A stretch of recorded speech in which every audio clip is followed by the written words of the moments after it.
مرة كنت بتتكلم مع شريكتك أو بتتكلمي مع صاحبتك وحسيتي كأنك في وادي والطرف التاني في وادي، لدرجة انك بقيتي تشكي في نفسك وتسألي هي بجد سمعاني؟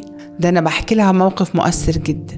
دانيال جولمان مؤلف كتاب الذكاء العاطفي بيقول إن واحدة من أهم الصفات اللي لازم تبقى عندك عشان تبقى ذكي عاطفيا هي التعاطف empathy، ودي من أهم أسباب نجاح أو فشل العلاقات سواء ارتباط أو صداقة.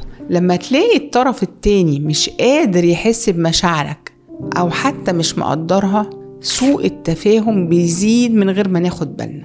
الذكاء العاطفي بيخليك تتصرف بشكل مختلف، بيخليك تحس بمشاعر الطرف التاني وتفهمه قبل ما الموضوع يكبر ويبتدي يحصل سوء التفاهم. والرسول عليه الصلاة والسلام أكد على الصفة دي من 1400 سنة لما قال إن المؤمنين في تودهم وتراحمهم وتعاطفهم مثل الجسد الواحد، إذا اشتكى منه عضو تداعى له سائر الجسد بالسهر والحمى.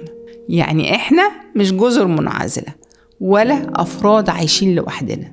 لما هنتعلم التعاطف هنعرف نفهم بعض أكتر ونخلي علاقاتنا أقرب.